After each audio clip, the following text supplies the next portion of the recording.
প্রিয় শিক্ষার্থীবৃন্দ, বৈশ্বিক এই মহামারী করোনাকালীন সময়ে বর্তমান শিক্ষাবান্ধব সরকার শিক্ষা কার্যক্রমকে স্বাভাবিকভাবে পরিচালনার জন্য অনলাইন ভিত্তিক শ্রেণী কার্যক্রমের ব্যবস্থা করেছে। এই অনলাইন ভিত্তিক শ্রেণী কার্যক্রমে আজকে আমি তোমাদের সাথে যুক্ত হয়েছি ডক্টর মোহাম্মদ আবুল হাসনাত, সহকারী অধ্যাপক, ইসলামী শিক্ষা বিভাগ, সরকারি এডওয়ার্ড কলেজ, পাবনা। শুরুতেই তোমাদেরকে অনলাইন ক্লাসে স্বাগত জানাচ্ছি। আজকে আমি তোমাদের সাথে ইসলামিক অর্থব্যবস্থা এবং ইসলামিক অর্থব্যবস্থার বৈশিষ্ট্য সমূহ নিয়ে তোমাদের সাথে কথা বলবো।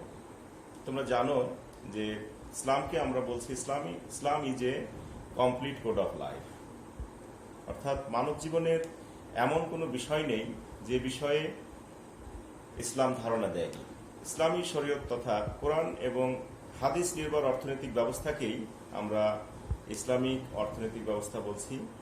এটি প্রচলিত অর্থনৈতিক ব্যবস্থা থেকে একটু ভিন্নতর অর্থনৈতিক ব্যবস্থা। আমরা প্রচলিত অর্থনৈতিক ব্যবস্থায় কি দেখে থাকি, এটি হচ্ছে মানব রচিত অর্থ ব্যবস্থা, কিন্তু ইসলামিক অর্থনীতি হচ্ছে আল্লাহ তাআলার নির্দেশিত কোরআন এবং তার প্রিয় হাবিব রাসূলুল্লাহ সাল্লাল্লাহু আলাইহি সাল্লামের নির্দেশিত যে হাদিস, মূলত কোরআন এবং হাদিস নির্ভর অর্থনৈতিক ব্যবস্থাকে আমরা ইসলামিক অর্থনৈতিক ব্যবস্থা বলে থাকছি।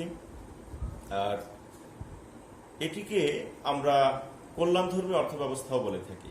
কোন অর্থে কল্যাণধর্মী অর্থ ব্যবস্থা? যে ইসলামিক অর্থনৈতিক ব্যবস্থা এমন একটি সিস্টেম দাঁড় করানো হয়েছে যেখানে কোনো মানুষ ইচ্ছে করলেই সম্পদের পাহাড় করতে পারবে না, আবার কোনো মানুষ শোষিত, নির্যাতিত, নিপীড়িত হয়ে দারিদ্র্য সীমার নিচে বসবাস করতে পারবে না। এই জন্য এটিকে আমরা বলছি যে একটি কল্যাণধর্মী অর্থনৈতিক ব্যবস্থা। আর এই ব্যবস্থাকে আমরা সুদবিহীন বাস্তবসম্মত একটি অর্থনৈতিক ব্যবস্থা হিসেবে পরিচয় করিয়ে দিতে পারি। শুরুতেই ইসলামিক অর্থনৈতিক সম্পর্কে অনেক স্কলাররা তাদের মতামত ব্যক্ত করেছেন। আমি দু একটি সংজ্ঞা এখানে তোমাদেরকে তুলে ধরছি। শুরুতে ইসলামী অর্থনীতিবিদ ডক্টর মোহাম্মদ আকরাম খান তার an introduction to Islamic economics গ্রন্থে বলেছেন, Islamic economics aims at the study of human ফালা acid by organising the resources of earth on the basis of comparison and participation। অর্থাৎ তিনি বলেছেন, সহযোগিতা ও অংশগ্রহণের ভিত্তিতে ইসলামী শরীয়ত অনুযায়ী জাগতিক সম্পদ সংগঠিতকরণের মাধ্যমে মানবীয় কল্যাণ অর্জনের বিধি ব্যবস্থাপনাই হচ্ছে ইসলামিক অর্থ ব্যবস্থাপনা। আর অর্থনীতিবিদ ডক্টর এম এ মান্নান বলেছেন, Islamic economic is a social science which studies economic problems of the people in the light of Islam. বিখ্যাত মুসলিম মনীষী ইবনে খালদুন বলেছেন, ইসলামী অর্থ ব্যবস্থা হল মহান আল্লাহ প্রদত্ত ইসলামী শরীয়ত নির্দেশিত আদর্শিক, বিশ্বাসগত ও নৈতিক বিধিনিষেধ রক্ষা করে সম্পদ উপার্জন, ব্যয় ও বন্টনের যাবতীয় তৎপরতা পরিচালনার জ্ঞান এবং তা বাস্তবায়নের ব্যবস্থাপনাই হচ্ছে ইসলামী অর্থ ব্যবস্থাপনা। আসলে উপরোক্ত সংজ্ঞাগুলো বিশ্লেষণ করে আমরা যে ধারণাটি পাই, যে এক কথায় যদি আমরা বলি যে what is Islamic economic system, Islamic economic system in a word we can say it is basis on the Quran and hadith. অর্থাৎ কোরআন এবং হাদিস নির্ভর অর্থনৈতিক ব্যবস্থাই হচ্ছে ইসলামী অর্থ ব্যবস্থা। এবারে আমরা ইসলামী অর্থ ব্যবস্থার কিছু বৈশিষ্ট্য নিয়ে কথা বলবো। প্রত্যেকটি আদর্শিক দিক বা কোনো একটি বিষয়ের কোনো একটি ভাবগত দিকের কিছু বৈশিষ্ট্য থাকে। আমরা এখানে ইসলামিক অর্থ ব্যবস্থার গুরুত্বপূর্ণ কয়েকটি বৈশিষ্ট্য নিয়ে কথা বলবো। ইসলামী শরীয়ত ভিত্তিক অর্থ ব্যবস্থাপনাই হচ্ছে ইসলামী অর্থ ব্যবস্থা, অর্থাৎ এখানে কোরআন, হাদিস, ইজমা এবং কিয়াসের মাধ্যমে যে ধরনের মতামত ব্যক্ত করা হয় অর্থনীতি সম্পর্কিত, সেটিকে আমরা ইসলামী অর্থনৈতিক ব্যবস্থা বলছি। এটি হচ্ছে পরিপূর্ণভাবে শরীয়ত ভিত্তিক। আর ইসলামী শরিয়া পরিপন্থী কোনো বিষয় ইসলামী অর্থনীতির বৈশিষ্ট্য হতে পারবে না। উৎপাদন ও উপার্জন নীতি, ইসলামী অর্থ ব্যবস্থায় যা খুশি বা যে কোনো জিনিস ইচ্ছা করলেই সেটিকে উৎপাদন করে বাজারজাত করে আমরা উপার্জন করতে পারবো না। এখানে সুনির্দিষ্ট উৎপাদন এবং উপার্জন নীতি উল্লেখ করা হয়েছে এবং এখানে হালাল এবং হারামের বিষয়টি গুরুত্ব দিয়ে আলোকপাত করা হয়েছে। বাইহাকি শরীফের একটি হাদিস, রাসূল সাল্লাল্লাহু আলাইহি ওয়াসাল্লাম বলেছেন, হালাল রুজি অন্বেষণ করা ফরজের পরে একটি ফরজ। কেউ ইচ্ছে করলেই ক্যাসিনো ব্যবসার মতন ব্যবসা, জুয়ার আসর অথবা বার চালিয়ে অবৈধ ব্যবসা করে কেউ অর্থ উপার্জন করতে পারবে না। এই ধরনের অর্থ উপার্জনের কোন সিস্টেম ইসলামী অর্থ ব্যবস্থাপনায় নেই। ব্যয় নীতি, ইসলামী অর্থ ব্যবস্থায় যেমন খুশি তেমন ব্যয় করা যাবে না। এটি একটি খুবই গুরুত্বপূর্ণ একটি বিষয়, যে আমার অনেক সম্পদ আছে বলেই আমি ইচ্ছে মতো যা খুশি তাই আমি ব্যয় করব, হারাম হালাল আমি মেনটেন করব না, হারাম বস্তুর ভেতরে ডুবে থাকব, এই ধরনের কোনো কাজে অর্থ সম্পদ ব্যয় করা যাবে না। সূরা আল আরাফে 31 নম্বর আয়াতে আল্লাহ রাব্বুল আলামিন বলছেন যে তোমরা খাও এবং পান করো কিন্তু অপচয় করো না। নিশ্চয়ই আল্লাহ অপচয়কারীদের ভালোবাসেন না। বন্টন নীতি সম্পর্কিত একটি কথা এখানে আছে। ইসলামিক অর্থ ব্যবস্থাপনায় ইচ্ছে করলেই সম্পদের পাহাড় আমি করে তুলতে পারবো না। এখানে আল্লাহ রাব্বুল আলামিন সূরা জারিয়াতের 19 নম্বর আয়াতে বলেছেন, আর তাদের অর্থাৎ ধনীদের ধনসম্পদে প্রার্থনাকারী এবং বঞ্চিতদের অধিকার রয়েছে। প্রিয় শিক্ষার্থীবৃন্দ, এখানে একটি জিনিস খেয়াল করো যে আল্লাহ রাব্বুল আলামিন ধনীদের সম্পদে বঞ্চিতদের অধিকার দিয়ে দিয়েছেন। অধিকার কথাটি কোথা থেকে আসে? অধিকার আসে আমি একজন সন্তান হিসেবে আমার পিতার সম্পদের আমি অধিকারী। এখানে যেমন আমার সম্পদের বৈধ অধিকার আছে, যেটি আমাকে রাষ্ট্র এবং আমার আদালত এটিকে অর্জন করার ক্ষেত্রে সহযোগিতা করে থাকে। ঠিক আল্লাহ রাব্বুল আলামিন এই সূরা জারিয়াতে ধনীদের সম্পদে বঞ্চিত এবং দরিদ্রদেরকে সম্পদের অধিকার দিয়ে দিয়েছেন, যে তাদের সম্পদে দরিদ্রদের অধিকার রয়েছে। জাকাত ভিত্তিক অর্থ ব্যবস্থা, আমরা সবাই জানি জাকাত কি। ইসলামিক অর্থনৈতিক ব্যবস্থার অন্যতম একটি দিক হচ্ছে এই অর্থনীতি জাকাত ভিত্তিক অর্থনৈতিক ব্যবস্থা। জাকাত কিভাবে আমরা দিয়ে থাকি? যে কোনো ব্যক্তির সারা বছরের প্রয়োজন ব্যয়ের পরে যদি 7.5 তোলা সোনা এবং 52.5 তোলা রূপা কিংবা এর সমপরিমাণ অর্থ পূর্ণ 1 বছর পরিমাণ অতিরিক্ত থাকে, তাহলে এই সম্পদ থেকে 2.5% হারে জাকাত আদায় করতে হবে। জাকাতের বিষয়ে অসংখ্য আয়াত পবিত্র কোরআনুল কারীমে এসেছে। এখানে আমি একটা আয়াত উল্লেখ করছি, সূরা আল বাকারার 43 নম্বর আয়াত। আল্লাহ রাব্বুল আলামিন বলেছেন, ওয়া আকিমুস সালাতা ওয়া আতুজ যাকাত, অর্থাৎ তোমরা সালাত কায়েম করো এবং যাকাত আদায় করো। সালাতের সাথে সাথেই যাকাতকে আদায় করার কথা পবিত্র কোরআনুল কারীমে অসংখ্যবার এসেছে। মুমিনের প্রথম পরিচয় হচ্ছে সালাত, নামাজ পড়তে হবে। আর এই নামাজের সাথে সাথেই যাকাত আদায় করার ব্যাপারে খুবই গুরুত্ব দেওয়া হয়েছে। আর ইসলামিক অর্থনৈতিক ব্যবস্থা হচ্ছে একটি যাকাত ভিত্তিক অর্থ ব্যবস্থা। সুদমুক্ত অর্থনৈতিক ব্যবস্থা হচ্ছে ইসলামিক অর্থনৈতিক ব্যবস্থা। আল্লাহ রাব্বুল আলামিন সূরা আল বাকারার 275 নম্বর আয়াতে সুদকে হারাম ঘোষণা করে বলছেন, ওয়া আহাল্লাহুল বাইয়া ওয়া হাররামার রিবা, অর্থাৎ আল্লাহ ব্যবসাকে হালাল করেছেন এবং সুদকে হারাম করেছেন। আল্লাহ রাসূল সাল্লাল্লাহু আলাইহি ওয়াসাল্লাম সুদ সংশ্লিষ্ট সবার জন্য আল্লাহ তাআলার অভিসম্পাত করেছেন। আমরা বাহ্যিকভাবে মনে করে থাকি যে সুদ আমাদের সম্পদ বৃদ্ধি করে দেয়, আসলে সুদ আমাদের সম্পদকে কমিয়ে দেয় এবং দারিদ্রতাকে ডেকে নিয়ে আসে।